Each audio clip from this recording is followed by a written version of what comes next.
Thank you, everybody, for coming. As Josh said, I'm leader Tony McCombie of the House Republican Caucus, representing Northwest Illinois here in District 89. We all knew this day was coming, yet another sober day for our state, for our government, but most importantly, for Illinois taxpayers and families throughout Illinois. Because of repeat elected officials like Speaker Madigan, Illinois has been labeled corrupt. And today's verdict convicting former Speaker Madigan on 10 counts, I believe is the count now, of bribery conspiracy, bribery and wire fraud related to ComEd and efforts to secure a state board seat to Danny Solis just compounds that. While federal prosecutors secured a guilty verdict today, I am guessing we're going to continue to hear nothing from Democrat leaders. A refusal to acknowledge corruption under the dome and accept what needs to be done to close current loopholes in our ethics laws from Mike Madigan's handpicked successor, Chris Welch. There's been plenty of red flags that we have seen, any of which would have been ample time to make some of those changes. For example, the most obvious, the resignation of the legislative inspector general. Instead of seizing that opportunity to implement real oversight and accountability, the majority party has allowed the status quo of corruption and insider politics to continue. Well, we say enough is enough, and you've heard us say that before. We cannot afford to have federal prosecutors continue to enforce our weak ethic laws, regardless of what Speaker Welch feels. House Republicans have remained determined in looking at what we can do to improve current laws, expose bad actors, and instill greater public trust in our government. That work will continue. I look forward to getting back to work this session and continuing to put forward the common sense solutions that residents in our state deserve. Now I'm going to turn it over to Deputy Leader Ryan Spain. Well, thank you very much, Leader. I have to tell you, it feels like deja vu being here. I think I've done something like 3 times a Madigan-related indictment or guilty verdict reaction. And that is beyond discouraging for me as a lawmaker. So I can only imagine how the residents of Illinois are feeling at home today. Now, this has been a difficult trial for the public to follow, taking place in federal court. So I just want to take you back to when this all started, at least in the public view, back in 2020. I was one of 3 House members of the House of Representatives to initiate a special investigating committee to examine Speaker Mike Madigan's involvement in the ComEd bribery scandal. This was basically our version of an impeachment investigation in the Illinois House. At that time, we had a rank and file legislator, Chris Welch, who was appointed to serve as the chairman of that committee. He called the process a sham. He chose to end the investigation that we convened after just hearing from one witness.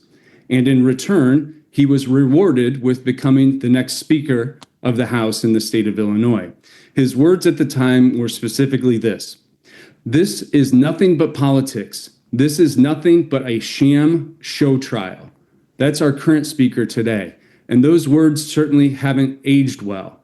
And neither did the standing ovation that he delivered for Mike Madigan after he was sworn in the Illinois Convention Center. So now we fast forward to a real trial and real guilty convictions on 10 counts. And it's frustrating because our efforts could have put a stop to this situation many years ago if we had cooperation from the majority party to support ethics reform and to investigate the pattern of corruption that has now been on full display for Speaker Mike Madigan. Today, our House chamber still operates under the Madigan way. The rules of the House were written by Mike Madigan. The legislative districts were drawn by Madigan staffers. It's the same amount of absolute power perfected through the Madigan playbook, the 13th Ward playbook, that is still consolidated in the office of the Speaker. So today it's clear with this verdict, we have to change the way we do business in the state of Illinois. We have to throw out the Mike Madigan playbook and do away with this culture of corruption that continues to persist in our state house. I think we have all had enough of this. I know families across the state are fed up and they believe that it's time that we act. We have to eliminate the Madigan rules of the House. We have to overturn the corrupt Madigan-Welch legislative maps, and we have to work hard to rebuild trust in our state government.